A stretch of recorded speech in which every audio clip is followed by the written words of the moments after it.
Jake. How you doing? Hello. It's excellent. an afternoon We're show here. again for us.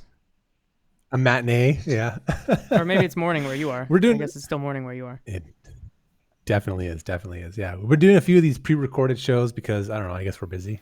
Everyone's busy. We're busy, and we realized that busy. if one of us is traveling, it was more fun to have us both on the show and not live than live without one of us. That's the real. That's true. That's the real decision point that we made in our life. So. Yeah. But listen, I'm rocking this 4-box here. We got Chris back with us. How's it going, Chris? It's been a year since you were on the show? I think so, something like that. But thanks for having me back on. You brought a friend. Yeah. Can you introduce your friend to the party here as well? Here's friend. It says Sam Burbank. I've known Sam for over 20 years, and Sam directed the documentary adaptation of my Alcohol in Space book, also called Alcohol in Space, the movie. The movie. The movie. I love it. Did you at any point consider a different title and then decided, no, fuck it, we're doing the movie? It's funny you asked that. We at every point discussed a different title because the title of this book and this movie is so in your face. More or less everybody involved, including funders, it was kind of like, well, you'll probably have to change the title, right? It's like, yeah, we're trying to think of a different title. But in fact, there was no better title, and it's a great title, and it catches people's attention. And it's hard because if you're just introducing the book or the film to like a super normie, it's a tough elevator pitch. You just have to sort of encourage them to tune in and give it 5 minutes. Yeah, the book does the job for itself very quickly because it jumps right into a very interesting topic, which is humanity's connection through the years with alcohol. You could have gone with something like, you could have tarted it up a bit. You could have had, like getting blasted in 0G or something. Getting blasted. Nice. Yeah, we considered sex, drugs, and rock and roll in space part 1. We went through a number of iterations. Well, I'm pumped because I think we've got the full storyline here, right? We started with the book. Now we got to get the story on the making of the movie. Speaking of drinking though, Jake, we've missed an entire segment of the show in which we always are drinking. We always do, but it's the morning where you are. So what do you got? Did you make a margarita? I'm just rocking a cappuccino today. So can you get nice. Can you get a shot of the cinnamon on top? Do you want? The Madge Lake. Look at that. Show us the influencer hand. Influencer hand. Ooh, there you go. That's a lot. It's like a cinnamon challenge worth of cinnamon on top. It's not that much. It looks worse than it is. That's the kind of cinnamon serving my 5-year-old puts in. Don't turn your back. You'll end up with a lot of whatever she's working with. I'm a big cinnamon fan. I will admit it. So I can't do it. I can't do it in anything. No, nothing. Oh, really? Wow. Yeah, if you wanted to kill me, Fireball would be the thing to kill me because I hate any brown liquor like that and cinnamon. So it's pretty much the worst. Yeah. Cool. Well, it's hard to fold space without it. So that's true. Good point. I have a coffee, Jake, but I did bring it in a SCE, Space Exploration Engineering Yeti. So they always like when I shout them out. Look at that. Producing main engine cutoff and sponsoring the drinks. It's empty? That's not on brand. It's empty. The tariffs, as you mentioned, are hitting your scotch hard. I do actually have a whiskey glass. I just don't have any whiskey in it. It's getting pricey. At this hour, Chris, I think that's a good sign. Yeah. It's either a good sign or a very bad sign that it's empty.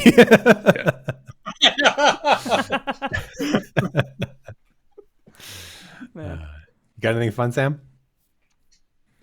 Yeah, I mean, you asked about where the movie came from. Chris wrote the book that has these 3, in my mind, like 3 tremendously visual stories about champagne in space and aging whiskey in space, and then this maybe the best of all, which is sending yeast to space and then brewing beer with it. And all 3 of those participants wanted to be in the film. So that was when I knew we could do this. because you need people to want to be in the movie, and you need visual stuff. And this was all visual, and they had great archival, footage of what they'd been doing over the years. So that's when I knew we could probably turn the book into a film. And then I also had Chris, and Chris is a great storyteller. He's exquisitely well suited to describing his own book. And so we put Chris in front of the camera for many hours and allowed him to kind of fill in. And it's hard to consolidate a book that takes 12 or 15 hours to read into an hour-long documentary, but you at that point you're into, if you will, distillation and trying to figure out what you need to get in there. I'll allow get it. Peter Jackson I'll allow knows it. this hard. Yeah. Cool. So maybe I want to start with like how and why did it, so you wrote the book, and why was the project not done then? Like, what made you want to do the next part of this and do a film? Well, I mean, from my perspective, now, of course, I'm biased. I wrote the book. But as I was writing it, I was thinking actually exactly that, meaning that the people that I was writing about, these stories would make a good documentary film. Now, once again, I was biased since it was my book. But, I started shopping it around and brought it to Sam and browbeat Sam a bit to read the book and considered turning it into a documentary film. Luckily, Sam liked the book. Chris knew a guy, and I was the guy. You were the guy who stuck with it. Well, but you were talking about it a second ago, Sam, that like, was there, from your end of things, right, the calculus of is there the content for this? And that is a challenge because you can't go shoot new footage on location, right? There's this huge barrier, which is always the case with a lot of, how many documentaries have been made about the Apollo era, and it's like they're reusing a lot of the same footage that we all know and love, and it's iconic to us because we've seen it in about 300 documentaries, all cut up different ways. So that's part of the enforced creativity of it. But was there also any element of like, a moment that you thought was insolvable through that, or were you always like, nah, I think we got it?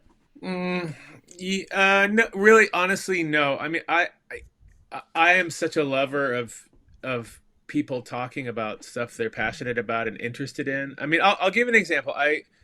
There's always something to learn about any subject, and so I've been interested in space exploration since I was a kid, and I would say that I thought I knew just about everything about the Apollo missions, but it turns out I didn't know much about the spacesuit designs and the procurement of the spacesuits for Apollo. And I learned about that through an interview with Octave de Gaulle, who's one of the characters in the film Alcohol in Space, who told me the story of how this actually was not procured through normal sources, but in fact they went to American industry of women who knew how to sew things and went through a process of trial and error that came up with, and I can't remember the name of the suit. It's like a household name in that world. But yeah, there's always something new to learn. And I tend to do really long interviews with people just because I love to talk, and most people have a story to tell. And it's not uncommon for me to feel in the middle of an interview that this would just be a good podcast. Like all the interviews would be a good podcast because people are talking about stuff they know. And yeah, we'll get out into weird subjects sometimes, and then you try to rein it in the editing process. How are you going to make this coherent? But I'll give you a little example in the middle of the film. And I wasn't sure. Sometimes you'll leave something in a film early on that you figure later on somebody's going to flag it and be like, you kind of went a little out in left field on this one. But the man named Dr. Bill Lumsden, who is the brainchild behind Ardbeg Scotch. He is their brewer. He's their vintner. The distiller, the master distiller. It turns out that he loves jazz, and it turned out that he and we both love Artie Shaw, among other jazz musicians. But Artie Shaw is a particularly interesting character. He was possibly the greatest clarinet player in American history, the big rival with Benny Goodman.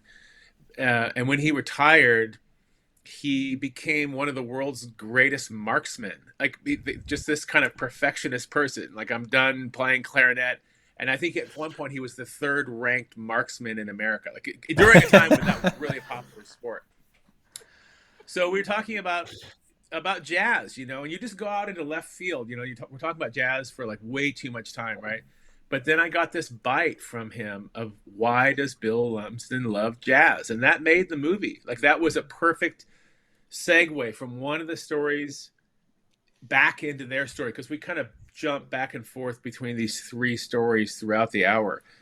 And at one point we're back to Bill, and he's talking about why he loves jazz, and you'll have to watch the movie to find out. But the reason he loves jazz is sort of wonderful and very quirky, and it helps us immediately understand who this guy is. And so, yeah, that's a long answer to your question. See, I like to talk too. And the reason he don't like jazz, the same reason, it kind of really feeds into his whole work style, the way he approaches his work. Yeah. I feel like maybe Artie Shaw would have been an astronaut if he had been born maybe 1 or 2 generations later. That's a real astronaut move. Like you see all those new astronauts come in, they're like, yeah, I went to medical school and became a brain surgeon, and then I got tired of that, so I got my master's degree in engineering, and then I designed airplanes, and then I got tired of that, and so I went in the military and became a general and commanded armies, and I got tired of that. I was like, be an astronaut now. 100%. Yeah. I mean, Artie was a perfectionist. He was alive during Ken Burns' jazz, and so they interviewed him. And at one point, my wife and I had, for many years, there had been an issue in the house about which way the toilet paper roll goes. It's not a settled dispute. And I thought it was one way, and she thought it was the other, and it was just one of those husband-wife things. But fortunately, we had Artie Shaw to sort it out for us. So in the middle of Ken Burns' jazz, and again, this is a great example of like why you do a long interview. He's talking about being a perfectionist, and he says, look, it affects your whole life. Like, it affects. There's only one right way to put the toilet paper roll on the toilet paper holder, and of course, to my wife's great pleasure, it was her way. And so if I ever put it on the wrong way at this point, she calls me Artie Shaw. She's also a great lover of jazz. But yeah, no, to your point, like Jimmy Stewart, right? The movie star Jimmy Stewart, famous, leading man in Hollywood until World War II came, at which point he became a very high level member of the air support in Europe, and did this for like 3 or 4 years. Was really a not, I don't want to say war hero, because he was running air operations, and then he came back and became an actor again, and had a series of years where he just made cruddy westerns, and then became Alfred Hitchcock's leading man in some of those films we love so much, like Rope and Rear Window and so on. Could have gone on and become president too. Yeah. 100%. Yeah. It's the natural progression, Jake. Yeah. Outliers are funny because I always think about, I'm very short, so I'm always like, well, I had no shot at playing basketball of any successful level, right? And I'm like, well, some people's like height is their thing, and then other people's brains work totally different, and then you find these people. I always think about like Wayne Gretzky. It was like the GOAT at hockey, but he almost was just a lacrosse player, because he was also really good at that. And he would have been like the best lacrosse player ever, and no one would have ever heard of him. You know what I mean? And it's crazy. I mean, we talked about astronauts recently, of like the fact that they are pretty reserved, but like deep down, they all think they're the best, like because they're the best at everything that they ever encountered. Until they were all astronauts together, they were the best at all the things they tried. And if now you they're all in the same a candidate pool down from 20,000 to 12, you'd get some pretty remarkable people. You're just like picking the edges there, and you're like, all right, this is a great crew.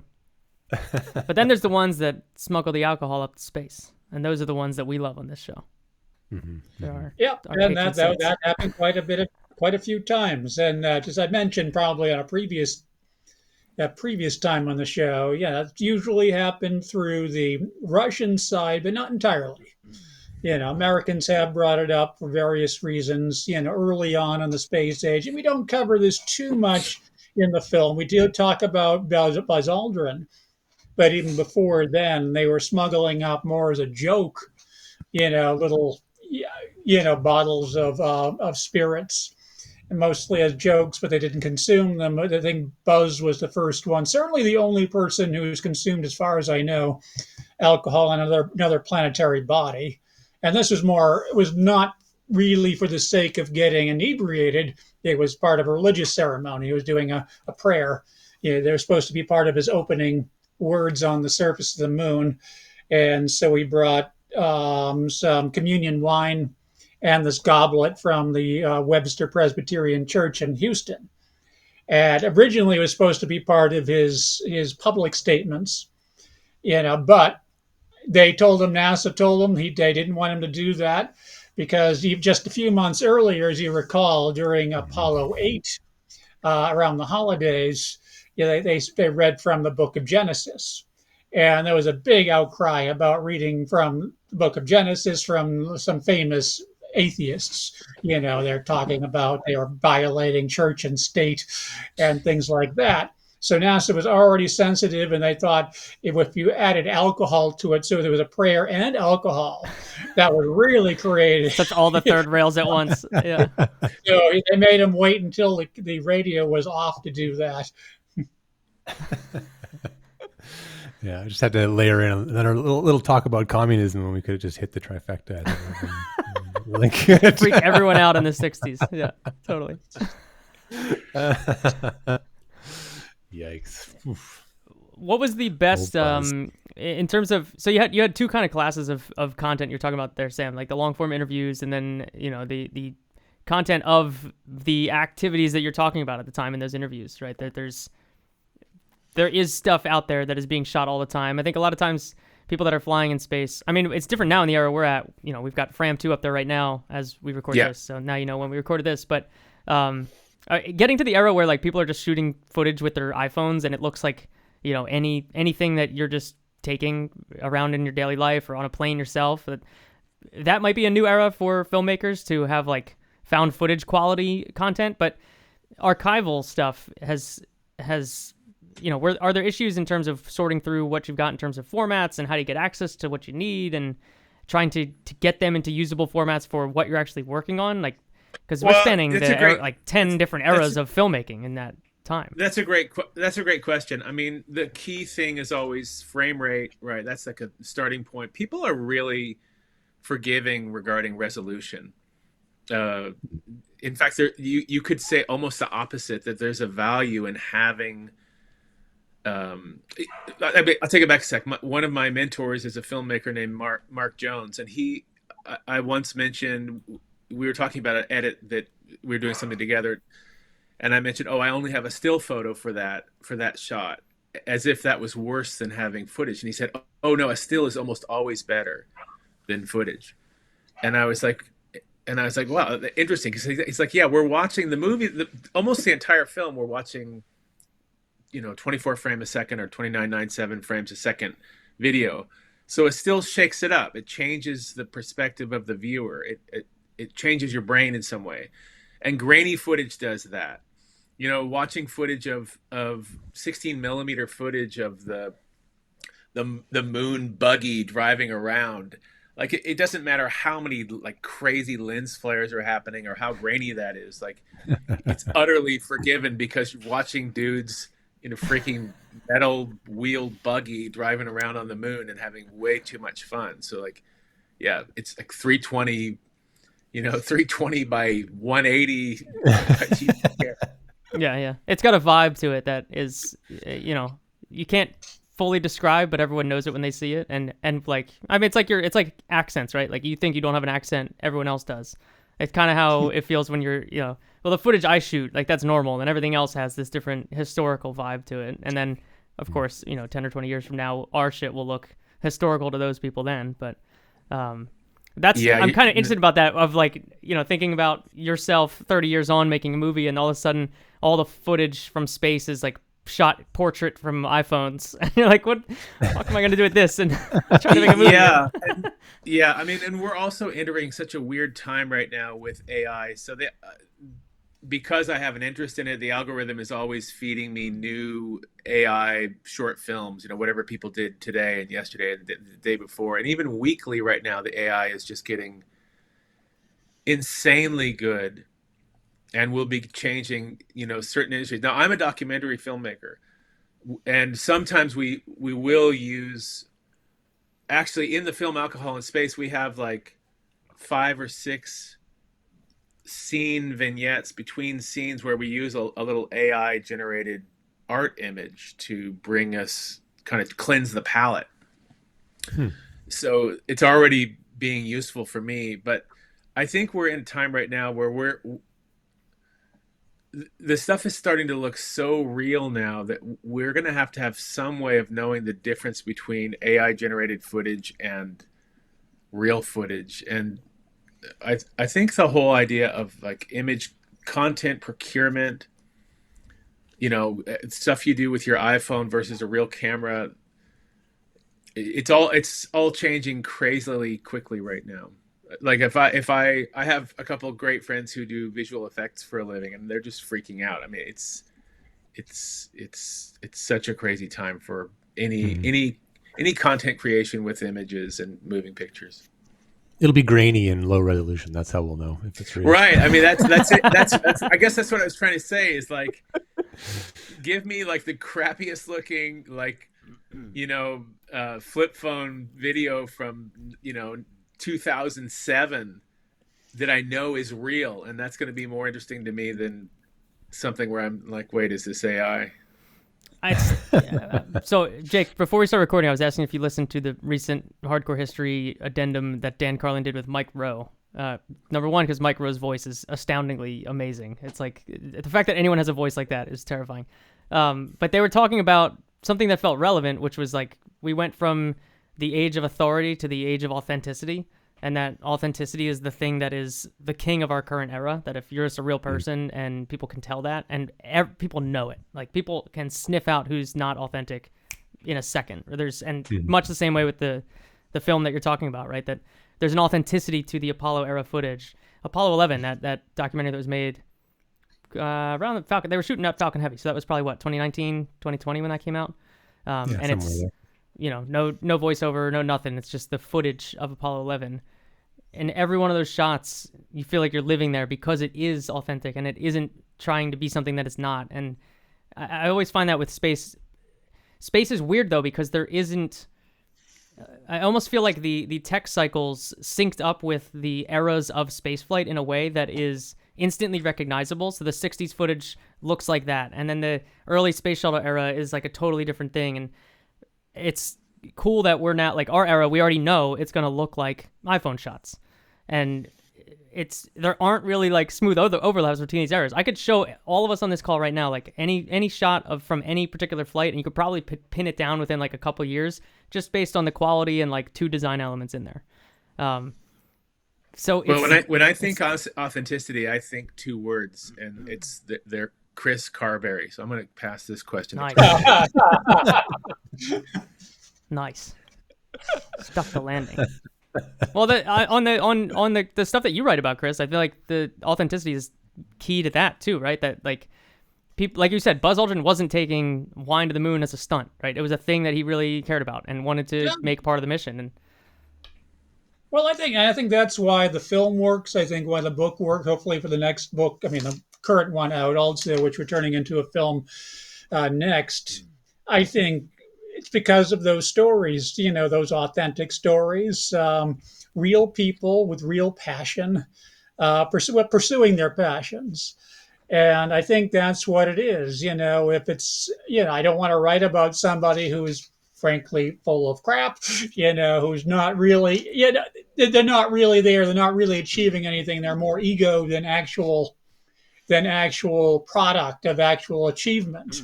Most of the people in the film, well, they all have certain levels of ego, as all of us do. That's not their driving force. Their passion is their driving force, and that passion is their authenticity, because they're truly trying to do something, have fun, engage in the space industry, and pursue just their overall passion, whether it be alcohol production, space exploration, innovation, or something else. Or for the new book, the one, well, not too new now, but the one we do hope to make the next film on my current book, The Music of Space, and all these people who have, whether being in the film, film industry composition, that passion for trying to create music that's going to be able to bring out a film, bring out kind of the passion, the emotions, manipulate people's emotions in film, or astronauts, up in space, joining this rare club of people who performed in space, and things like that. So I think that's where the authenticity comes from, just following passionate people. So this is a great pivot to the other book, because I want to talk about this a lot as well. Music, alcohol, two my favorite hobbies. So it's a good double header for me. But yeah, so this one, explain this book. This is all about like film scoring in like space and sci-fi movies. Is that kind of where you went with it? First, well, most of it is. The last chapter is actually music in real space. And so I'll start with the last chapter, talking about people like Chris Hadfield, the Canadian astronaut who did a lot of videos in space, including David Bowie's A Space Oddity, which got like 300 or 400 million views on YouTube, and other astronauts like Katie Coleman, who played the flute, and telling all these stories of people who performed in space, the role of music in space, and what role it will play in the future. As one of these parts of human culture that's coming with us and plays a real significant role in our lives, throughout human culture. And it's continuing in space. But, as you mentioned, most of the book is looking at the role of music in how we perceived space through film and television, and how that sound of space music changed from the decades to decades. I started off early on, like back in silent films. There were a lot of original scores that were actually written for silent films. Most people don't know them because most of those scores were lost. But, most of them didn't, but a lot of them had, quite a few of them did have original scores from real composers that hire orchestras to play in the background, and, to pretty much created the whole art of film scoring with these. But then I follow it, obviously into the sound era. And then you get to the 50s, where we're all familiar with kind of that electronic theremin sound that it kind of was taken over by B movies, awful B movies, but really started by, Bernard Herrmann when he wrote the score for The Day the Earth Stood Still.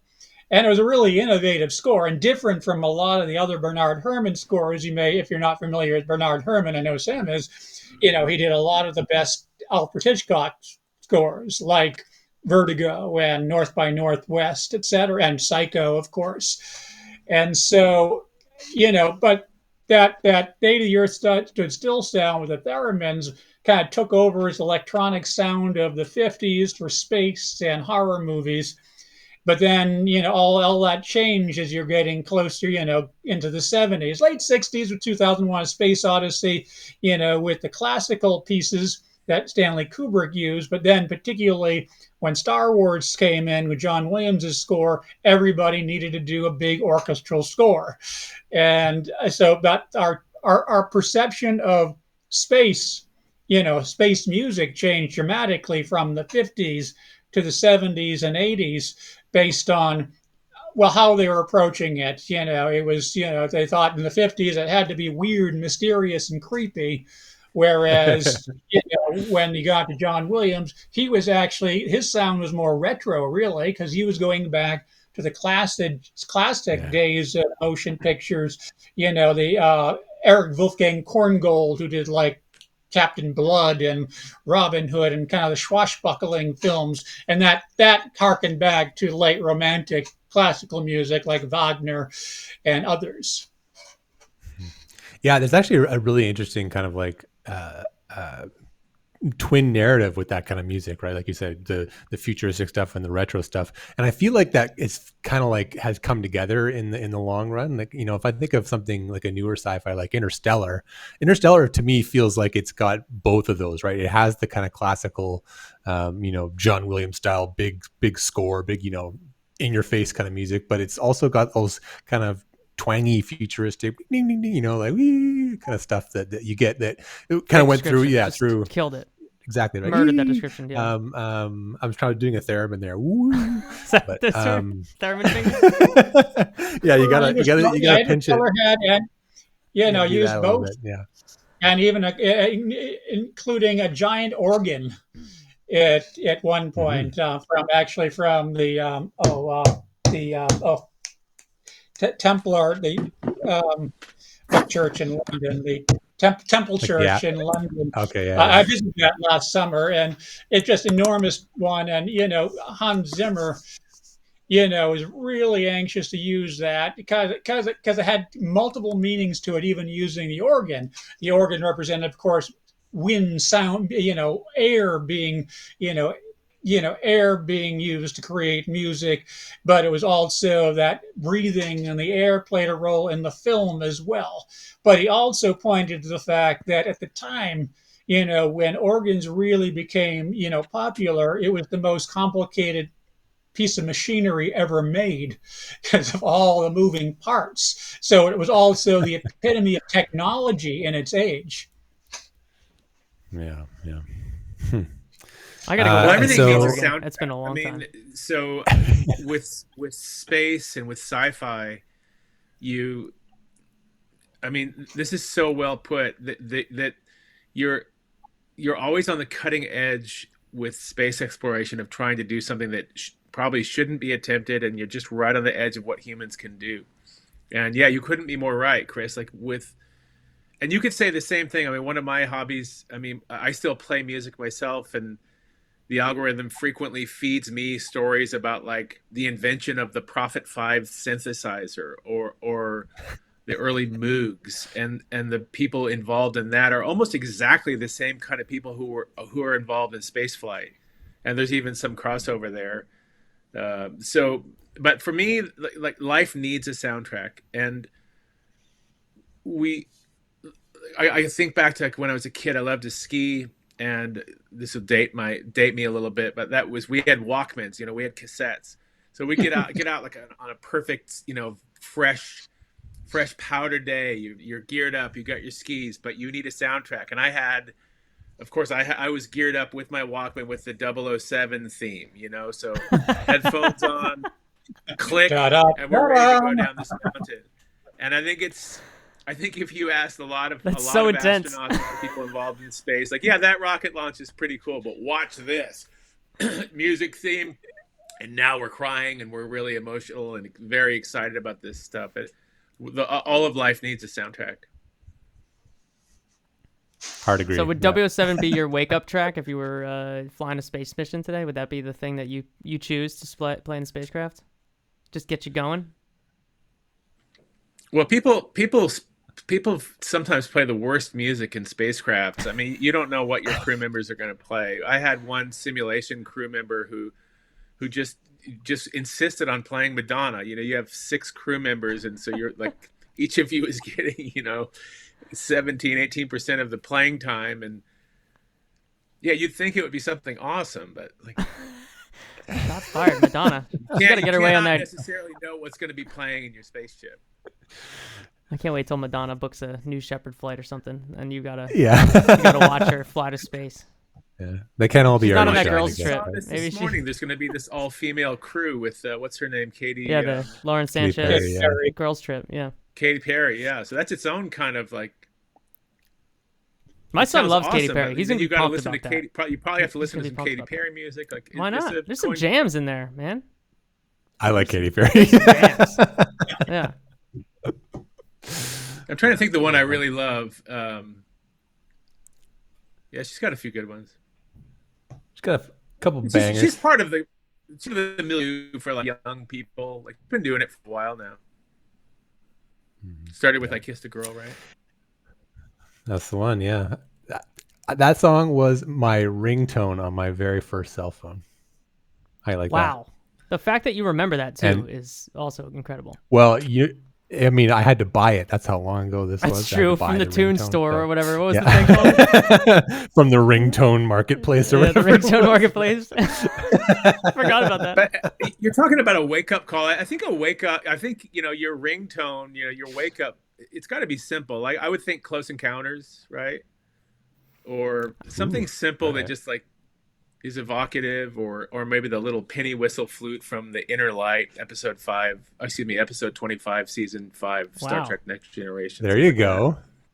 Now we got somewhere. Something simple, something that has, less than 7 notes. That's Okay. so specific. those I love sometimes how those- specific that those- criteria Something is. with a Sometimes strong those- motif. Yeah. What's Well, a those motif? sometimes- Yeah, like this is what, huh? I was going to say those are sometimes the most difficult. Hearing the stories of how, the most simple, what sound like the most simple little motifs, the short, like Close Encounters. John Williams and Steven Spielberg went through, I think, over 200 variations trying to find the perfect 5 notes, to be the doorbell. Chris, it reminds- essentially. Something that would grab It somebody's reminds- attention. It reminds Sorry, me what of was that that? cliche, I was going to write you a short letter, but I didn't have time, so I wrote you a long one.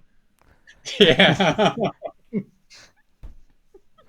The story of email. Yeah. Yeah. Huh.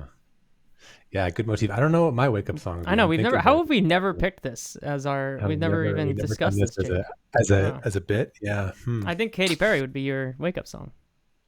Now it has to So, be. yeah, it's gotta be. Now it's on the Yeah, record. that or Steve Aoki, I think, is the other option that you have, Jake, in front of you. Steve. You gotta remember who that is, and then look up a song that he's done. Yeah. Yeah, and hope that the music is good because Yeah. I have no idea. Man, what a shame. Wow. Huh. All right.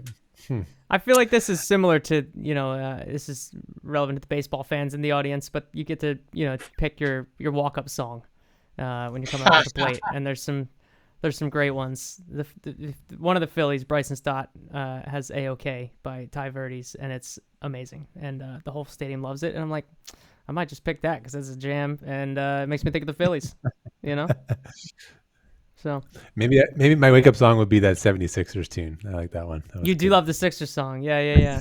That's a good one. Shit, man, that might be mine. Yeah, That's yeah. really good. Yeah. I'll play that. As I the always outro. think it reminds me though. There's this song. I'm gonna see if I can remember. My memory is just so bad. But I went to Boston once, and I went to the Sam Adams Brewery tour, and they picked you up in this like party bus, basically, right? It had like shocks that did this, and you're driving down the road, bouncing up and down. And they had a huge, like the loudest stereo in this bus, and like no way, like open windows, like everything. So like the whole neighborhood heard us drive by. But it was that it's like I want to say it's like Hall and Oates or something, but it's like da da da da da da da da da da da. Does anyone know this one? See if I can. I hum can it tell right, what but- song you're singing about. I don't. Oh, what a night! Can you give us another 30 That's the one. seconds? Oh, okay. Somebody Shazam this. But anyway, Yeah, I always think of that. I know what you're song. talking about. I've been to a wedding before, Jake. I don't know. Yeah. I think Mario Rivera, Inner Sandman. That's a good one. Just Nice. again, in a really Ooh. simple theme that just Damn, kinda that's a puts dark your one head as a on the wake back up of your song neck. in space, though, dude. That's like a really that's a bad day in space. Oop, copyright stuff. I don't want to get in trouble. Here's an oddball question that Take I feel down. like you two have explored a lot of this. I mean, as the name is, culture in space, right? Everything that you're talking about has flown in for what I hope is the long tail of history, tiny ass spaceships. Did you ever think about like, all right, how's this going to change when we have so much more volume? Like on Starship, you could just straight up fly like a grand piano to orbit. Like, have you Well, given this some consideration? yeah. If Chris, if you don't mind, go for 2 seconds here. I always think of this with Skylab because Skylab was so crazy big, right? You've seen footage of that. Like they're doing like aerial gymnastics in there. It was such a big space. Like you could have had like a whole band in Skylab and rehearse, like the drums over here and Marshall stacks over here. I mean, it was massive. So we haven't had a lot of that, but that was the one time there was a space where you could imagine like, we could have a party in here, or we could sit the dining room over here and the kitchen. Like it was just a giant space. Yeah, we only did that one time. Tell me about it. Well, and this is, really with culture and space, as you mentioned, that's the name of the production company. And we want to tell these stories. It's not just in little space capsules or even on ISS, which is bigger, but it's still contained if we go to the moon or Mars, and human culture goes with them, and human culture changes when you're there.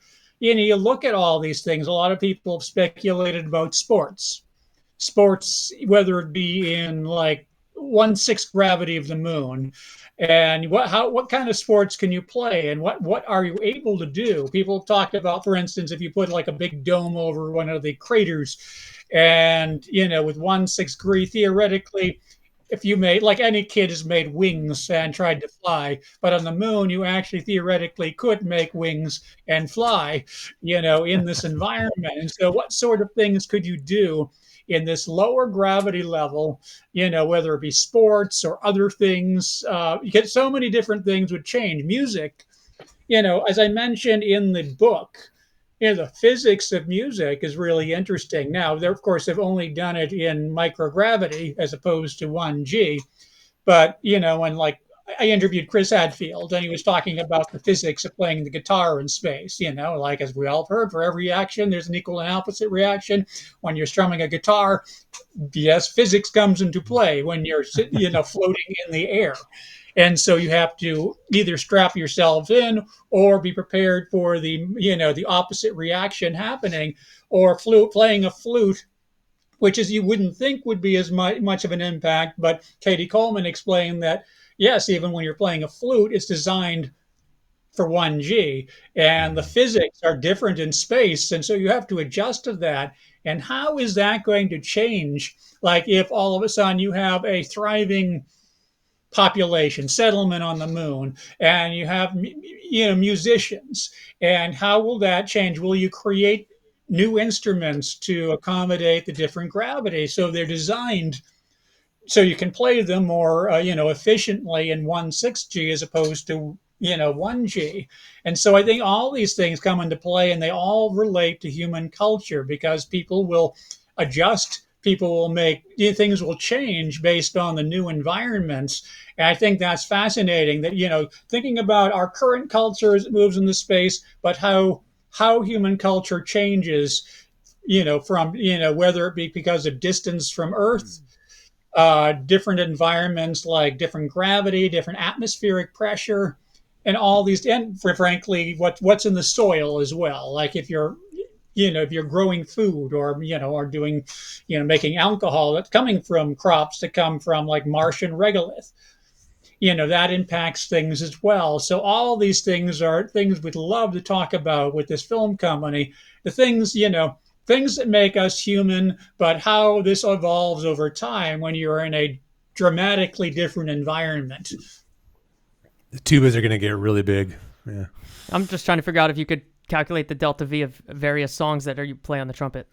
Just figure out, like, how far you would change your position based on how long the song is and how forceful you are playing it.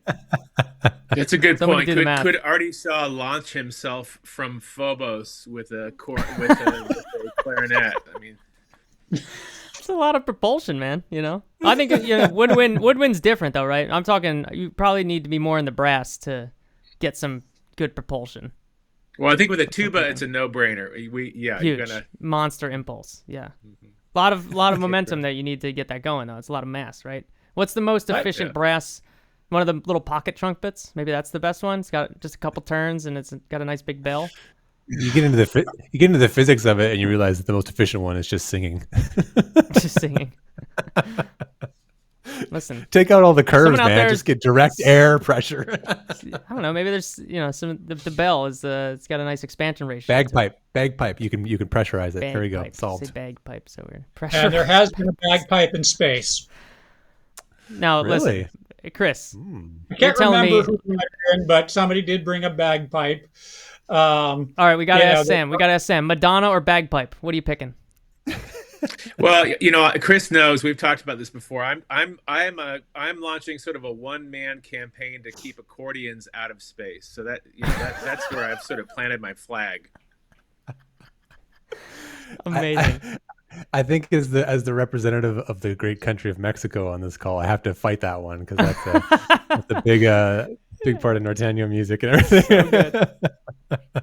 That's really good. I'll have to defend the accordion. But I like the mission. We had- I like yeah, we had- the negative mission there. Yeah, but I have no problem. Listen, in your defense, they would suck a lot of air out of the spacecraft. Okay, I don't know what the whole. Maybe you could like integrate some CO2 scrubbers as you expand and contract. It's like cycling the air. You know, it's like a human-powered CO2 scrubber. So maybe we should do all accordions, Sam. That's what I'm thinking. I see where you're going with this. Yeah, that's Yeah. a great Yeah, call. accordion's Yeah, gonna be the kind of new multi-use. The New Eclipse Eclipse. system, yeah. Orion could use the help. Take up a couple extra accordions, and you Yeah, gotta work out powers, 2 hours a yeah, day just and play get the 3 hours of work accordion, or else you can't breathe. Yeah. yeah. As always, if you work for a space company and you want to hire us as consultants, we are available. Yeah, just brainstorming at first. Uh-huh. Unofficial. Yeah. He's avoiding The it though, culprit Jake. He's space. avoiding Madonna or bagpipe. He's avoiding the question. You know, it this question of I'll take the bagpipes. Okay. I would as well. Madonna, take Well, a it depends shot on the on this. player, I suppose. If it's just somebody who has no idea how to play a bagpipes, I don't know if that would be better. But Can we choose the player? I'll take Bon Scott from AC/DC if I can choose one. Yeah. It's bagpipes, back but in. it's Freebird. Yeah. So this question of so our production company is Culture and Space Productions, and we have one film out now. That's Alcohol in Space, the movie, available on Amazon Prime, and we are planning we have a couple more productions in the hopper. We're kind of in pre-production for The Music of Space, which is really fun. It's fun to talk to. It's fun to talk to people whose music has like positively changed your life. You know, I mean, the soundtrack work on Ahsoka or the Clone Wars. You know, especially the later Clone Wars season 7, just incredible stuff. And so. But this question of culture, this is a question I keep coming back to when we have conversations like this. What does the word culture mean? We could look it up in the dictionary, but I keep thinking about what is culture? To me, culture, almost by definition, is everything in your life that's not you at work. Like it's the stuff that surrounds your life that you personally care about, and almost by definition, we don't want people at work to be expressing culture. We want them to be doing what we're paying them to do and not expressing themselves. And then the second we're done, we're back to the stuff we care about. And so it's a really broad term, right? Human culture. And Chris and I often describe it as being, you know, everything that's not, regarding space, everything that's not a rocket or a space station, you know, not the actual place where you live up there or on the moon, not the spacesuit, but everything else. And that's the books you bring, the books you write, the music you bring, the music you make, the food and more that you consume, the sex you have, all of the things that are normal lives on Earth that we really care about. And that there's no way around it. You're bringing all that when you go to space. And we've sort of, as a society, done our very best to pretend that we're not going to bring all that stuff with us, but we will, every bit of it. It's interesting because of the fact that the limitations of space travel thus far is that all of this is existing on the margins. So where like there is a little extra volume or a little extra mass, it sneaks in, right? Somebody smuggles it in, they leave something behind, they bring that instead. Yeah, the corned beef sandwich, right? So like, but it seems like we're on the cusp of the next era where you can actually allocate a portion of the mass to bringing a couple instruments up to the moon base because, we need to survive on the moon for a longer period of time and people need these outlets. And we're almost at the moment where it shifts to being actual payload space is given to culture versus it sneaking in and being like, oh shit, they brought, what did they bring to space? How'd they sneak it up there? yeah, that's a good point Yeah, because I mentioned the book. We don't mention this I don't think we do, in the film. You know, like some of these early cosmonauts bringing, alcohol up because of course, they could bring a certain amount of weight, their own weight, plus there was a certain amount that could be brought up with, in the capsule, and it had to be exact or exact-ish. And so they would literally lose the amount of weight that they wanted to bring in alcohol before, like if they wanted to bring 2 pounds, they would be able to bring that up.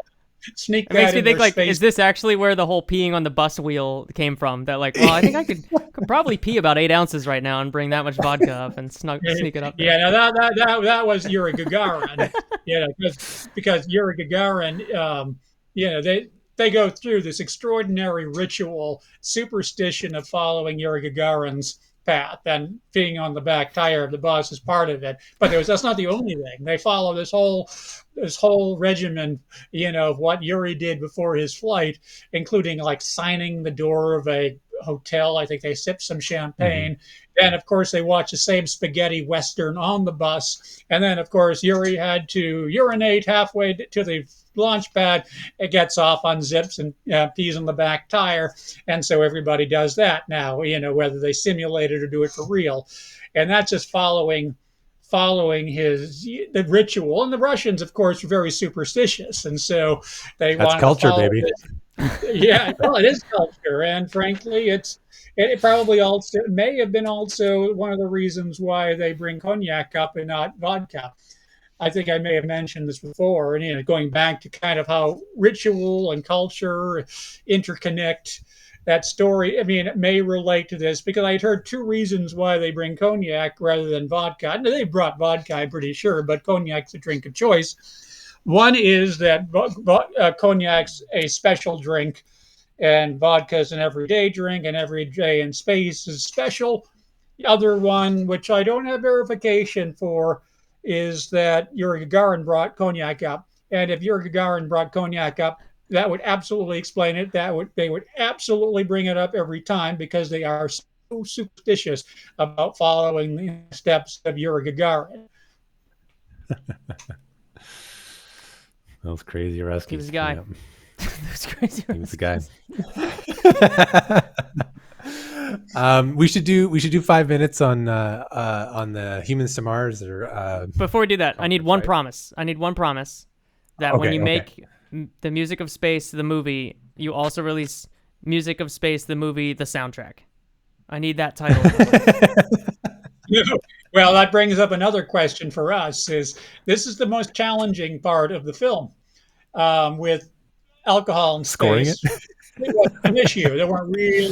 They weren't really copyright issues, or that not provided film. But with the Music of Space, we have to now kind of navigate this challenging environment of getting rights for things we play. And so that's going to be an interesting thing. What will the soundtrack of the Music of Space be? And we are certainly talking to a lot of key people about that. And, but of course, usually the rights don't go, the composers who we're speaking to don't have the rights to their own music. It's, of course, the studio does. And so I'm trying to see if we can figure out the right, at least to get the rights to enough of the stuff, whereas it'll work, as well as using similar things. And of course, like for 2001: A Space Odyssey, no problem. But there are other things we can use. But it'll be a very interesting thing. And I think Sam will agree, maybe the most challenging thing about the film will be that soundtrack. Well, listen, kickstart the album, Music of Space, the movie, the soundtrack, and then it'll all be good. You'll have enough cash, and we'll be set.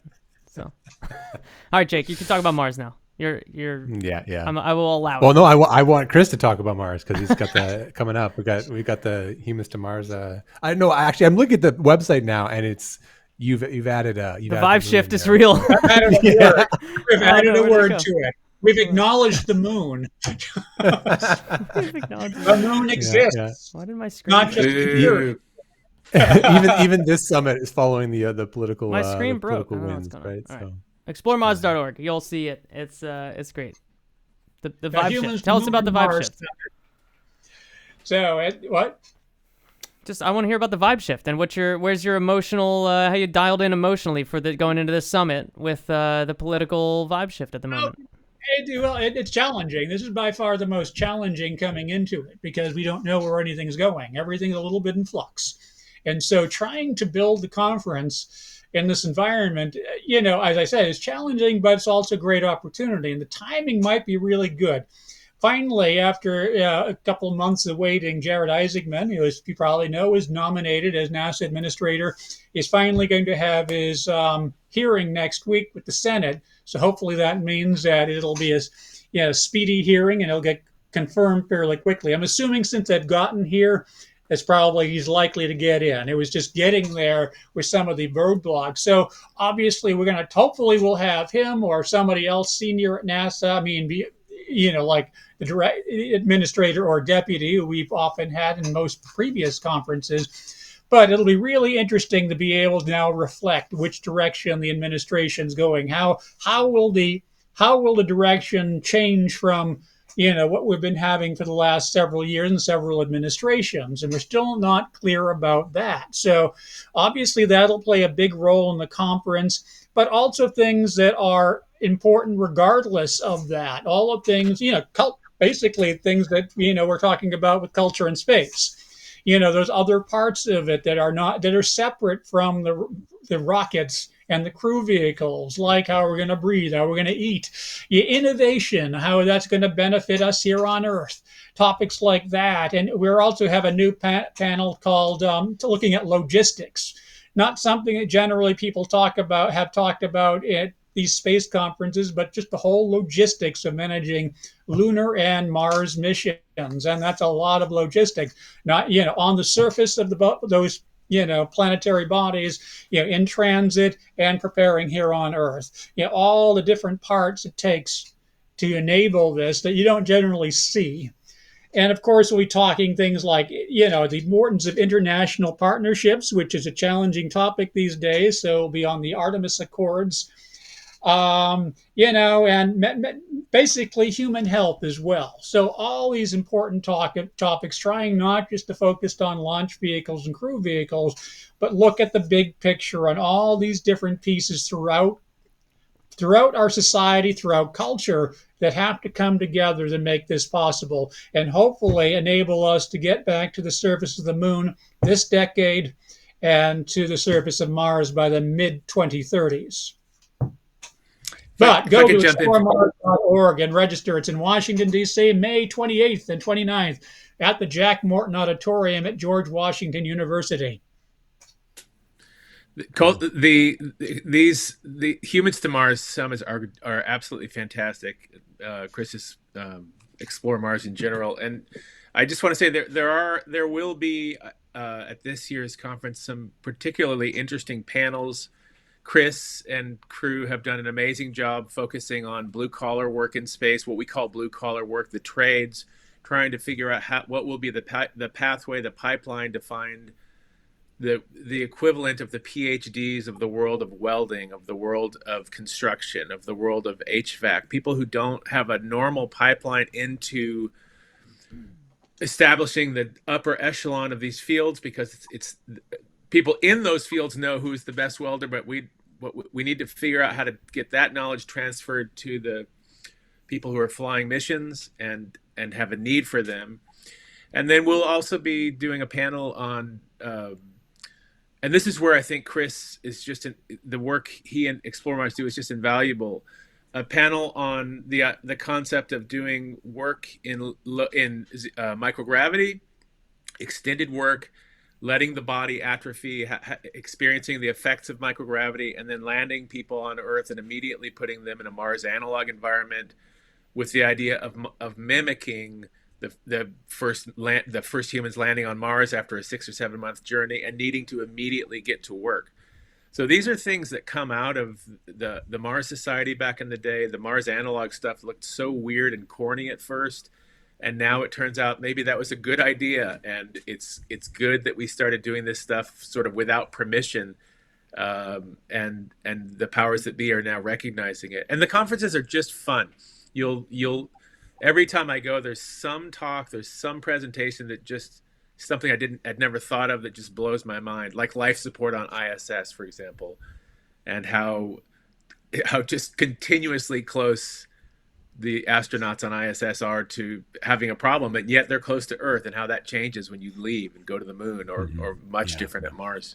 So come on out. Check out. It's worth You it. should check out. I'm gonna do a live demo of my accordion-based ECLSS system at the conference. So you should just swing over. Very good. See, that's, Check that out. I think that I'll be there falls pumping into away. HVAC.